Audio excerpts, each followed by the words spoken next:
Okay, welcome back once again.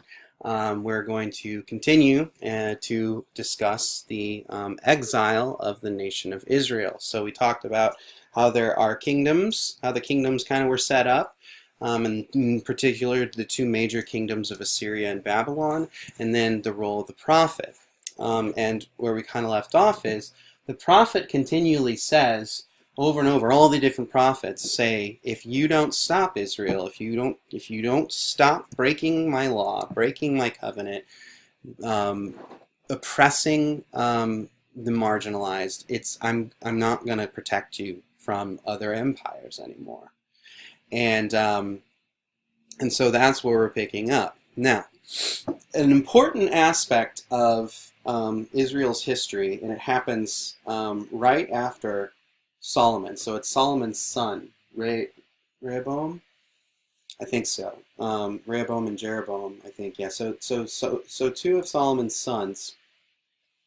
One being the one that Solomon appointed, and some elders come up to him and say, don't be a jerk about this, okay? I mean, like, you have a chance here to be a servant kind of king, and I think you should do that.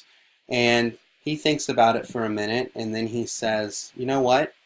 My father beat you with whips. I'm going to beat you with scorpions. An odd way to say that I'm going to be even harder and harsher than my father. And so there starts to be dissent. And one of the things that happens is Rehoboam is pressing this notion of the temple worship in a way that probably just had not been pressed before. So the temple has just been built by Solomon. So we got to understand the whole nation of Israel, all the 12 tribes are not necessarily they haven't had a temple, and they haven't been traveling to the assembly, the tent of assembly, which is what the temple is based off of. And so they're worshiping in all these various ways. And so Jerusalem just became the capital, within the last 100 years via David. And then Solomon had just built the temple. And now Solomon's son is saying, no, you guys need to come worship here. You can't worship wherever you want anymore. We have a temple, and this is where you have to come. And pretty much 10 of the tribes say, no, we don't. That's never been the way it's done. You can't just tell us we have to come worship. That's not how it works. And pretty soon there's a split, and they have a civil war, and then basically they break into two sections. There's the lower sections, which has Judah, Benjamin, and Levi as tribes, and then there's the northern section, and that has all the rest of the tribes. The northern section actually continues to be known as Israel, or sometimes Omri, which was one of their kings, and then the southern section begins to be known as Judah, after the tribe of Judah. And of course, Judah is the tribe that David comes from. And so Israel is northern Israel. They're getting a lot of prophetic activity, and it's just like we talked about. You're not keeping the law, you're not doing things right. They have a lot more social justice oriented stuff because, well, not a lot more, but they don't have a temple, and so they don't follow the law. And so finally, in about 740 BC, Assyria comes knocking on the door and says, okay, we're going to take over now. And this is an important thing, and we'll talk about it again when we get to Babylon, but this is an important thing about imperial conquest. So one of the things that ancient empires would do when they conquered a group, it was very brutal. I won't go into detail, but generally speaking, the savagery that would happen if a city did not immediately just acquiesce, which most didn't, to imperial control from an outside kingdom, it was usually a very brutal. Usually there would be a siege that could last for years, And then, of course, in the city, you would be having plagues, starvation, because you don't have any access to resources. And then finally, when the gates get open or the army gets in, it's a brutal. It's just a slaughter. We'll talk about that a little bit more in a second. But then the next thing they do, once they have control of the city, is they start to reorganize. And so what they do is they take all the rich and learned people, the people who were in charge, and they disperse them. They usually take them back to their central capital, and the idea is they're going to re-educate them. So they're going to basically turn them to their side, and then they put their own governors in place over the city. And the idea is that within a few generations, the city is going to lose its identity and become Assyrian, or whatever is the empire. And so the idea is that the inhabitants are dispersed, and the purpose of this is, and a lot of this dispersal has to do with re-educating them in the new imperial program. And this assimilation is done so that there's not a revolt. That's what they want to avoid. They don't want these cities keeping their identities as a separate unit. It's particularly religiously, because that was probably the most important aspect, aside from ethnicity in the ancient world, that defined identity. And so this becomes, what happens then is this indicates the lost tribes of Israel.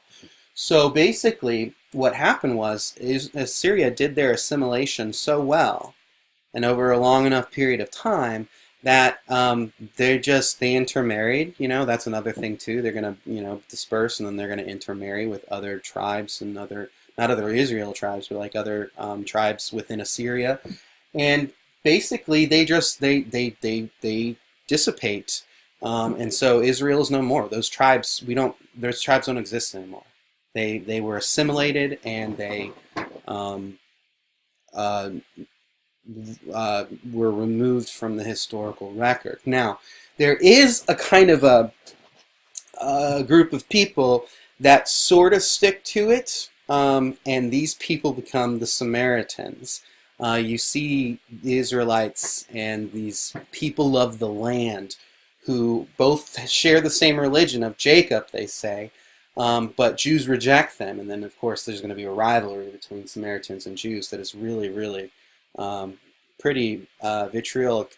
But anyway, so the Samaritans are kind of this quasi-Jewish holdout. They still would worship Jacob. In fact, the land of Samaria is where Jacob's well is, and that's where Jesus meets the woman, the Samaritan woman.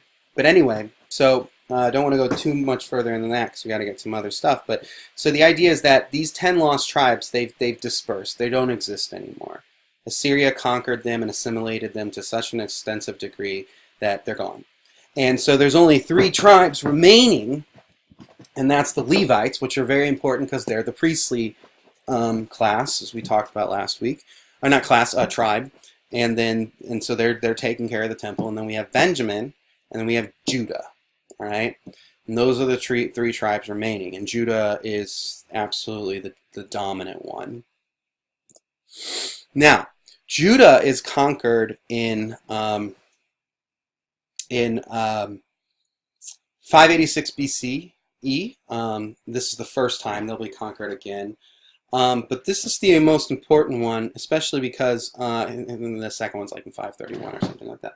But this is important because the temple, which is in Jerusalem, I should say, is desecrated and destroyed. I mean, and of course there was a siege. It took a while, and then there is this massacre that happens, and Jerusalem is razed, and they do some terrible things. I mean, I do have to get into some details. The kind of brutality that they would use, which is also meant to keep people from revolting again, is they would do things like they would massacre babies. They would cut pregnant women open. They would eviscerate people. It was just really, really brutal. And I'm sorry, I don't mean to be. I'm not. It's not something I would enjoy. I enjoy talking about. I'm not trying to be voyeuristic about it, but it was really brutal. And so then they do the same program of assimilation. This is actually where we get the book of Daniel. Well, what's Daniel doing in Babylon? Well, what all of the Jews are doing in Babylon. They've been taken out of Jerusalem. And the final king, Zechariah, I believe, he has, this is horrible. I think I might even have you read it. I don't remember. But what they do to the last king of Israel is they kill his sons before his eyes, which of course is saying, your line is dead. And then they poke his eyes out, they blind him and send him in exile. So, this is how they did it. These were all measures. The brutality was extensive, but it did serve a kind of purpose. I don't think that makes it okay. Don't hear the wrong thing here. But it served a kind of purpose, and that was to make sure that these people don't revolt. And so they take all of these young aristocrats back with them to Babylon, along with a bunch of other Jews. And, they've destroyed their temple, which is the locus of their worship. And they start training them to be Babylonian, basically. And that's what Daniel's doing. Now, the whole story of Daniel is that he refuses. He won't not keep the law. This is also the whole point of the story of Shadrach, Meshach, and Abednego. The ones that are put in the fire. And it's, 100 times hotter than normal, and they survive. Or Daniel going to the lion's den. Is they just refuse not to stop keeping the law. And there's a reason for that we'll talk about in the next lecture. But one of the things is, Jews are forbidden to worship Yahweh and to keep the law. And at very least, practically speaking, because there's no temple. There's no way to carry on sacrifices. So they can't keep the law. It's impossible. And of course, the idea in the prophets is this was all told. If you read the prophets as it's kind of understood in the story of Israel, the idea is that God said over and over and over, stop breaking my covenant. Come back, keep the law, and this won't happen. I will accept you back. You just have to come back. You just have to come back. I won't hold it against you. I won't hold it over your head. You just got to come back to me. And there are a few revitalizations of, the Jewish Israelite religion, particularly under, what's his name? Having a terrible time with names today. My head's all fuzzy. But it's something with a J. But he was an extraordinarily important Josiah. He was a reformer, and this is probably where the book of Deuteronomy is produced. But in any case, they won't keep the law, and so Babylon comes in, and they destroy the wall around Jerusalem. They destroy the temple. They disperse all the people, and in fact, this is going to become known as the diaspora, which is a Greek word where we get the word disperse. And so, and then they are, conquered completely. And so we have two psalms that talk about this this event in really, really strong detail. And I wanted to go through both of them, but we don't have time. So Psalm 70, which you also read, is the one where you'll get more details of what happened. But this one, I chose this one because this gets to the kind of the heart of the anguish that they were going through, knowing that they had no temple, that the city of Jerusalem, that was God's city, is destroyed, and that they have been, in a sense, abandoned by God because they didn't keep the covenant, which was understood through the law. And so this Psalms, again, it's very rough, but it's powerful at the same time. So it begins, by the rivers of Babylon, there we sat down and wept when we remembered Zion. So they're not home, they're in exile. This is the Babylonian exile, which is the entire motif of this act of the story, this fifth act of the biblical story, is they're not in their home. They're by the rivers of Babylon. They don't belong there. And they sat down and wept. On the willows there we hung up our lyres. You know, they refuse to sing. They make no music. It's mourning. For there our captors required of us songs, and our tormentors mirth, or glee, saying, sing us one of the songs of Zion. Sing us one of those happy Jew songs. Sing us one of those Jerusalem songs. They're so catchy and nice, and they say, how can we sing of the Lord Yahweh's song in a foreign land? You know, I mean, it'd be kind of like if America, I don't know, everybody here might not be American, but I think the majority will be in this class. And it would be like if we were conquered and then we were taken to some other nation, and then they said, do that Star-Spangled Banner. I love that song. I mean, it's an insult, and it's deeply, deeply grievous to them. And yet, they won't forget Jerusalem, right? And this is key, because Israel becomes one of the only tribes or groups of people that retain their identity to an extent that they still have it intact today. It's not the same as when it was then, of course, no. But this is where Jews really calcify as a group, as an ethnicity, and as a religion, and with a history. And then no matter where they go, they take this along with them. They don't assimilate. They don't, this is where the Jewish people bear down and say, we're going to be Jews, and we're going to make sure that's the case. And it's pretty incredible, and the resiliency of the Jewish people is amazing, and it's all rooted here. And so they say, if I forget you, O Jerusalem, let my right hand forget its skill. Let it stop working. That's how important Jerusalem is to remember. Let my tongue stick to the roof of my mouth if I do not remember you, if I do not set Jerusalem above my highest joy. And remember, O Lord, against the Edomites. And so the Edomites here are acting as a kind of Babylon, so they're using historical references to understand their current situation. And also remember, the Edomites came from Esau, the brother of Jacob. Right?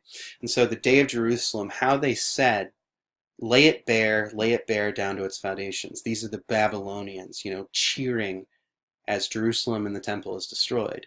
O daughter of Babylon, doomed to be destroyed. So they see, that God's going to repay them. And there is some prophetic literature about that, including Daniel, which I'm having you read a big chunk of. And I know that it's a lot of reading, but still, I hope that you can see why it's important.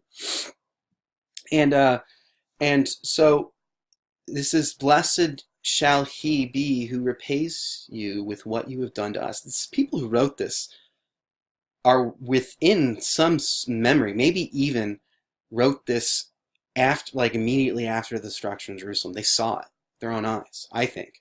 But it's definitely, there's an oral tradition here that this thing is what's being written down is an actual memory of what it was like for Jerusalem to be destroyed.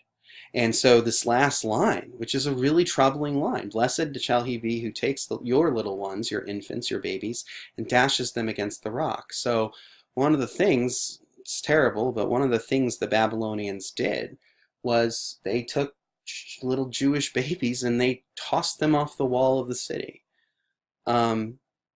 Just absolutely incomprehensibly horrifying.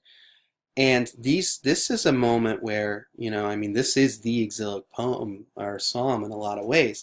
And this moment is such an interesting theme in the Psalms. It's usually not this brutal, but there's this notion of imprecatory prayer and imprecatory psalms. And what that means, the word imprecatory, is that you're praying against someone. You're praying, or something, or some nation. You're praying against, you're saying, God, destroy these people, or and it's usually very general speaking, like the wicked, destroy the wicked, destroy the oppressor. But here it's very much what they did to us, When somebody comes along and does that to you, let them be blessed.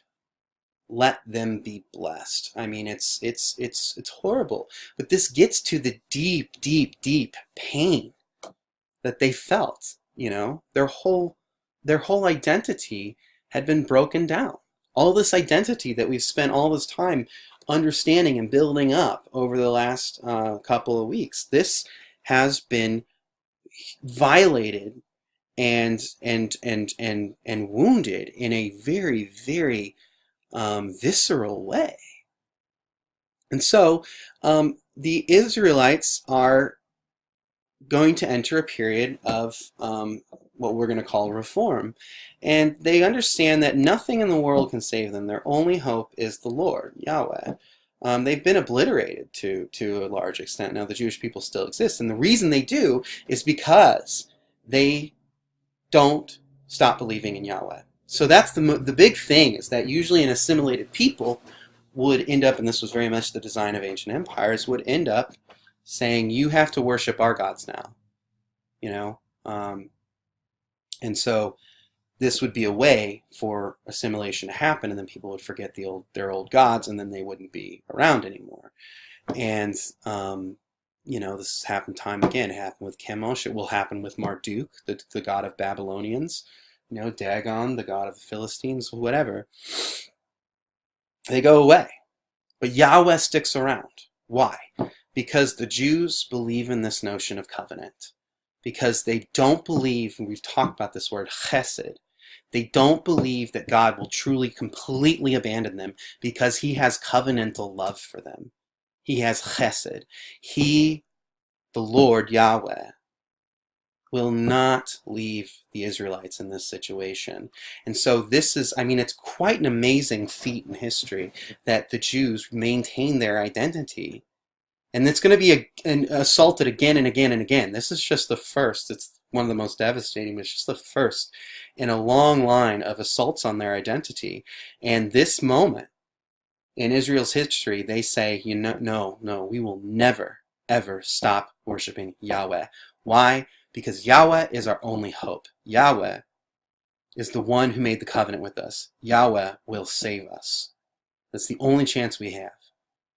We are his people. He will not abandon us. And actually, this is also when the Israelites develop into a stalwart monotheism. They were henotheists in large part. There's obviously monotheists before them, like the prophetic literature that we see. And it's all through there. But again, there's this notion of progressive revelation that we talked about. They begin, so it's never that God wasn't one God. Rather, the Israelites take a long time to understand who God is and what God's nature is. And so God goes from being this God among a pantheon of gods who are all kind of squabbling over who's in charge, to being the transcendent God who created everything. And it is this moment that crystallizes and calcifies for them. And so as Israel reflects on their own story, they start to imagine how this story is going to play out. And for them, the exile continues. The exile is not over. We talked about Jews at the Wailing Wall, praying and begging God to come back and restore them. That's because in the Jewish mind, there's still, you know, this fuels like Zionist politics and stuff. And I'm not making a statement about Israelite politics or Israeli politics. Okay, don't understand that. I'm not touching that, all right? But what I am saying is that these stories, this whole history still fuels the Israelite imagination. And for our purposes, that's extraordinarily important when we get to Jesus, but we won't get there yet. And so next we're going to talk about what this reform actually looked like, and that will set us up to go through the history that leads up to the time of Jesus. I will see you then.